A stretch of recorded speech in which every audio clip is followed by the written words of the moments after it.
Bonjour, je m'appelle Roshan Kergouche, je vais vous présenter une capsule vidéo concernant l'import d'une liste d'usagers à l'aide d'un fichier Excel sur la plateforme online Format Pro. Tout d'abord, vous allez vous rendre sur la page de connexion, la première page de la plateforme. Ici, je vais utiliser les identifiants d'une formatrice qui m'a gentiment autorisé à m'en servir pour cette démonstration, sachant que l'idée c'est d'être vraiment dans les mêmes conditions, avec les mêmes droits. Donc je me connecte à la plateforme, je retrouve la première page que vous connaissez tous, et une fois arrivé ici, je vois que je suis dans mon entité, en l'occurrence l'entité de la formatrice, MMTIC SCP Gras, et puis la structure, j'y suis pas encore. Vous voyez qu'il y a un bloc ici de gestion dans lequel il n'y a pas d'usager. Logique, parce que je ne suis pas encore rentré dans la structure en question. Ici, par exemple, je vais choisir la structure stagiaire dans laquelle je vais pouvoir intégrer des usagers ou des stagiaires. Donc je vois ici usagers, gérer les usagers, et j'ai la possibilité d'importer un fichier. C'est un fichier Excel avec une extension CSV. C'est marqué ici importer CSV.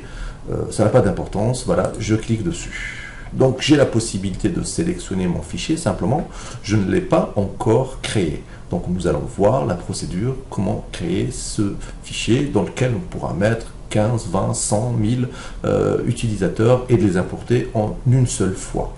Donc pour ce faire, nous allons télécharger un exemple ici. On voit, on l'ouvre et nous remarquons que dans cet exemple, il y a 4 noms, 4 prénoms avec un certain profil, avec des renseignements qui ont été encodés. Certains ont été laissés libres, comme ici par exemple le numéro du mobile, comme ici la date de fin, etc. Alors sachez que les champs nom et prénom sont obligatoires et tous les autres champs restent facultatifs. Donc vous n'êtes pas obligé d'encoder tous les champs. Il faut savoir aussi que ici vous avez des champs de groupe, de profil, de parcours. Ce sont des éléments dont on parlera un peu par la suite. Ça fera l'objet de nouvelles capsules vidéo. Mais il faut savoir que si un nom de profil ou de groupe est renseigné mais non existant dans la plateforme, il n'y a pas de problème, il sera automatiquement créé lors de l'importation. Donc on a dit, il n'y a que le nom et prénom qui sont obligatoires, le reste n'est pas obligatoire, même l'adresse mail, c'est-à-dire qu'on peut très bien intégrer un usager sans adresse mail. Donc ici, le nom c'est Pétier et le prénom c'est Lannes. Donc si je veux créer son login, on va se mettre d'accord, prénom.nom. Donc ça sera lan.pétier. Pétier en minuscule, c'est pas nécessaire. Et le password, ce sera le prénom, donc ce sera lan ici.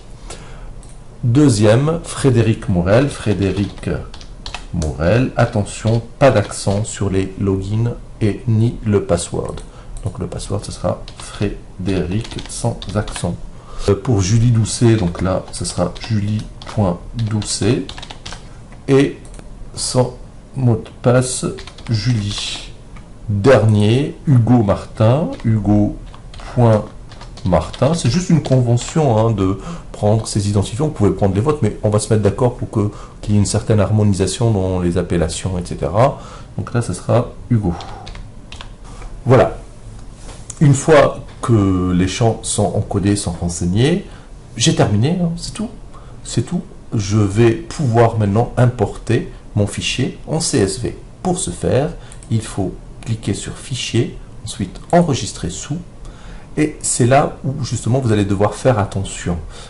Tout d'abord, vous allez le mettre dans un endroit où vous pouvez les retrouver. Donc moi, je vais les mettre dans le document. J'ai un dossier Online Manager, j'ai un dossier par exemple Compta, et là, je vais sélectionner le format de mon fichier. Le format de mon fichier, ce sera un CSV. Alors il y a plusieurs CSV, il y a d'autres CSV, des CSV Macintosh, etc. Choisissez le bon CSV, séparateur, point, virgule. C'est celui-ci, et là, vous allez nommer votre fichier. On va l'appeler par exemple users compta 2, parce que j'avais testé tout à l'heure un 1, users compta 2, et je l'enregistre en en extension CSV. Voilà. Alors, il me demande ici, est-ce que vous êtes sûr, etc., peut contenir des informations non compatibles. Vous validez, vous dites oui, pas de souci, et vous avez terminé, ça y est. Maintenant, les noms sont encodés dans le fichier CSV, il est prêt à être importé dans la plateforme. Donc, je reviens sur ma plateforme ici. Donc, vous voyez, je suis revenu ici. Sachez que pour arriver ici, nous avons fait usager, gérer les usagers, import CSV. Nous sommes tombés sur cette page-là. Maintenant, je peux choisir mon fichier puisqu'il existe. Donc, je choisis mon fichier. Il est là. Hein. Si jamais vous ne l'avez pas directement, vous pouvez très bien revenir à travers votre explorateur Windows pour arriver jusqu'au contenant, c'est-à-dire le dossier qui comporte ce fichier. Et on l'avait appelé Users Content 2, souvenez-vous. Donc voilà, je sélectionne et je mets ouvrir, tout simplement. Je laisse cocher par défaut ça pour que le stagiaire puisse atterrir directement sur sa partie formation. Si je coche cette case-là, ça veut dire qu'il recevra une notification par email. Je ne vais pas le faire parce que nous sommes en train de tester. Et je valide. Voilà, j'ai validé. Normalement, tous les usagers sont maintenant intégrés dans la plateforme. Après, il va falloir leur affecter des formations, peut-être des profils, voire les mettre dans des groupes, éventuellement modifier les renseignements à leur sujet. Tout ça, ce sera l'objet d'autres vidéos. Je vous remercie et à bientôt.